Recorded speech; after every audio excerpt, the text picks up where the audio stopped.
ಬೆಳಗಾವಿಯ ಕಾಂಗ್ರೆಸ್ ಭವನದಲ್ಲಿ ಇಂದು ಎಸ್ಐಆರ್ ತರಬೇತಿ ಕಾರ್ಯಾಗಾರವನ್ನು ಹಮ್ಮಿಕೊಳ್ಳಲಾಯಿತು. ಜಾಗೃತ ಕರ್ನಾಟಕ ಸಂಘಟನೆಯ ಪ್ರಮುಖ ಪದಾಧಿಕಾರಿಗಳು ಹಾಗೂ ಸ್ಥಳೀಯ ರಾಜಕೀಯ ಮುಖಂಡರು ಈ ತರಬೇತಿ ಕಾರ್ಯಕ್ರಮದಲ್ಲಿ ಭಾಗವಹಿಸಿ ಎಸ್ಐಆರ್ ಕುರಿತು ಜಾಗೃತಿ ಮೂಡಿಸಿದರು. ಬೆಳಗಾವಿ ಕಾಂಗ್ರೆಸ್ ಭವನದಲ್ಲಿ ನಡೆದ ಈ ವಿಶೇಷ ಕಾರ್ಯಾಗಾರದಲ್ಲಿ ಜಾಗೃತ ಕರ್ನಾಟಕ ಸಂಘಟನೆಯ ಸಂಚಾಲಕರಾದ ಡಾಕ್ಟರ್ ವಾಸು ಎಚ್.ವಿ. ಅವರು ಮುಖ್ಯ ಅತಿಥಿಗಳಾಗಿ ಭಾಗವಹಿಸಿದರು. ಇವರೊಂದಿಗೆ ಎಸ್ಐಆರ್ ವಿಚಾರದಲ್ಲಿ ಅಪಾರ ಜ್ಞಾನ ಹೊಂದಿರುವ ಸಂಘಟನೆಯ ಕಾರ್ಯಕಾರಿ ಸಮಿತಿಯ ಸದಸ್ಯ ಹಾಗೂ ತುಮಕೂರಿನವರಾದ ಆದಮ್ ಖಾನ್, ಉಡುಪಿ ಮೂಲದ ಸುಚಿತ್ರಾ ಎಸ್.ಎ.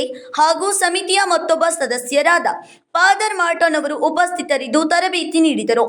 ಸ್ಥಳೀಯ ನಾಯಕರಾದ ವಿನಯ್ ನಾವಲ್ಗಟ್ಟಿ ಮತ್ತು ರಾಹುಲ್ ಜಾರಕಿಹೊಳಿ ಅವರ ಸಮ್ಮುಖದಲ್ಲಿ ನಡೆದ ಈ ಕಾರ್ಯಕ್ರಮದಲ್ಲಿ ಬೂಡಾ ಅಧ್ಯಕ್ಷ ಲಕ್ಷ್ಮಣರಾವ್ ಚಿಗಳಿ ಸೇರಿದಂತೆ ಹಲವು ಪ್ರಮುಖರು ಭಾಗವಹಿಸಿದ್ರು. ಕಾರ್ಯಾಗಾರದಲ್ಲಿ ಭಾಗವಹಿಸಿದ ತಜ್ಞರು ಮತದಾರರ ಪಟ್ಟಿ ಪರಿಷ್ಕರಣೆಯ ಕುರಿತು ಕಾರ್ಯಕರ್ತರಿಗೆ ಮಹತ್ವದ ಮಾಹಿತಿ ಹಾಗೂ ಮಾರ್ಗದರ್ಶನ ನೀಡಿದರು. ಕಾರ್ಯಕರ್ತರು ಕರಪತ್ರ ತಗೊಂಡು ಕೊಡಬೇಕು. ಕರಪತ್ರದ ಡ್ರಾಫ್ಟ್ ಡಿಸೈನ್ ರೆಡಿ ಇದೆ, ನೀವು ಅದನ್ನ ಬಳಸ್ಕೋಬಹುದು. ಅಷ್ಟು ಮಾತ್ರ ಅಲ್ಲ, ಇದೆಲ್ಲ ಮಾಡೋದ್ರಿಂದ ನಿಮಗೆ ಮುಂದಕ್ಕೆ ಪಂಚಾಯತಿ ಎಲೆಕ್ಷನ್, ಟಿಪಿ, ಜೆಡ್ಪಿ ಇದಕ್ಕೂ ಕೂಡ ಅನುಕೂಲ ಆಗುತ್ತೆ. ಜನರನ್ನು ಹೋಗಿ ಕಾಂಟ್ಯಾಕ್ಟ್ ಮಾಡೋಕ್ಕೆ ಸಾಧ್ಯ ಆಗುತ್ತೆ. ಸೊ ಲಾಸ್ಟ್ ಇದು ಕಾಂಗ್ರೆಸ್ ನೇತೃತ್ವದಲ್ಲಿ ನಡೆದಂಥ ಸ್ವಾತಂತ್ರ್ಯ ಹೋರಾಟದಿಂದ ಸಂವಿಧಾನ ರಚನಾ ಸಭೆ ರೂಪುಗೊಂಡಿದೆ. ಮೊದಲನೇ ದಿನದಿಂದ ಎಲ್ಲರಿಗೂ ಮತದಾನದ ಹಕ್ಕು ಸಿಕ್ಕಿದೆ. ಮನುಸ್ಮೃತಿನೇ ಈ ದೇಶದ ಸಂವಿಧಾನ ಆಗಬೇಕು ಅಂತ ಹೇಳ್ತಾ ಇದ್ದಂಥ ಬಿಜೆಪಿ ಅದನ್ನು ಕಿತ್ಕೊಳ್ತಾ ಇದೆ. ನಾವು ಅಭಿವೃದ್ಧಿ ಮಾಡಿದ್ದೀವಿ, ಗ್ಯಾರಂಟಿ ಕೊಟ್ಟಿದ್ದೀವಿ, ಶಿಕ್ಷಣ ಕೊಟ್ಟಿದ್ದೀವಿ, ರಸ್ತೆ ಕೊಟ್ಟಿದ್ದೀವಿ, ಡ್ಯಾಮ್ ಕಟ್ಟಿದ್ದೀವಿ, ನೀರು ಕೊಟ್ಟಿದ್ದೀವಿ. ಅವರು ಮತದಾನದ ಹಕ್ಕನ್ನು ಕಿತ್ತುಕೊಳ್ತಾ ಇದ್ದಾರೆ. ಹಂಗಾಗಿ ಇದರ ವಿರುದ್ಧ ಹೋರಾಟ ಮಾಡಬೇಕು ಅಂತ ಹೇಳಿದ್ರು. ಸೊ ಇದನ್ನ ಹೇಳೋದಕ್ಕೆ ನಾನು ನಿಮಗೆ ಕಾಂಗ್ರೆಸ್ ಪಕ್ಷದ ಬಗ್ಗೆ ಹೇಳೋಕ್ಕೆ ಯಾಕೆ ಬಂದಿದ್ದೆ? ನಾನು ಜಾಗೃತ ಕರ್ನಾಟಕ ಸಂಘಟನೆ, ನಾನು ನಮ್ಮ ಸುಚಿತ್ರಾ ಮತ್ತು ಫಾದರ್ ಮಾರ್ಟಿನ್ ಅಲ್ಲದೆ ಇಲ್ಲಿ CG ಪಾಟೀಲ್ರು, ಆದಮ್ ಖಾನ್, ಭಾರತೀಯವರು, ನಾವೆಲ್ಲ ಇಲ್ಲಿ ತುಂಬ ಜನ ಬಂದಿದ್ದೀವಿ. ನಾವು ಇಡೀ ರಾಜ್ಯದಲ್ಲಿ ಇದನ್ನ ಹೋಗಿ ಯಾಕೆ ಹೇಳ್ತಾ ಇದೀವಿ? ನಾವೊಂದು ರಾಜಕೀಯ ಸಂಘಟನೆ, ನಮ್ದು ರಾಜಕೀಯ ಪಕ್ಷ ಅಲ್ಲ. ಈ ದೇಶದಲ್ಲಿ ರಾಜಕೀಯವನ್ನು ಬದಲಾಯಿಸಬೇಕು.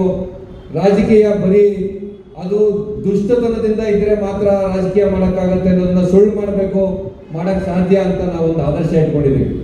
ಆದರೆ ಈ ದೇಶದ ಪ್ರಜಾಪ್ರಭುತ್ವನೇ ಬುಡಮೇಲು ಆಗುವಂಥ ಪರಿಸ್ಥಿತಿಯಲ್ಲಿ ಬಿಜೆಪಿ ಮತ್ತು RSS ಕೆಲಸ ಮಾಡ್ತಿದೆ. ಇದನ್ನ ಎದುರಿಸೋಕ್ಕೆ ಶಕ್ತಿ ಇರೋದು, ಪ್ರತಿ ಬೂತಲ್ಲಿ ಕಾರ್ಯಕರ್ತರು ಇರೋದು ಸ್ವಾತಂತ್ರ್ಯ ಚಳವಳಿಯ ಇತಿಹಾಸ ಹೊಂದಿರೋ ಕಾಂಗ್ರೆಸ್ ಪಕ್ಷಕ್ಕೆ ಮತ್ತು ಅವ್ರ ಜೊತೆಗೆ ನಾವು ಕೆಲಸ ಮಾಡೋಣ ಅಂತೇಳಿ ನಾವು ಇದನ್ನ ಮಾಡೋದಕ್ಕೆ ಬರ್ತಿದ್ದೀವಿ. ನಿಮ್ಮ ಜೊತೆಲಿ ಸೇರಿ ಈ ಕೆಲಸ ಮಾಡಬೇಕು ಅಂತ. ನೀವು ಈ ಕೆಲಸ ನಾವೇನು ನಿರೀಕ್ಷೆ ಇಟ್ಟಿದ್ದೀವಿ, ಆ ನಿರೀಕ್ಷೆನ ನಿಜ ಮಾಡ್ತೀರಾ, ಸುಳ್ಳು ಮಾಡ್ತೀರಾ? ನಿಜ ಮಾಡ್ತೀವಿ. ಅದನ್ನ ನೀವೆಲ್ಲ ಮಾಡಬೇಕು.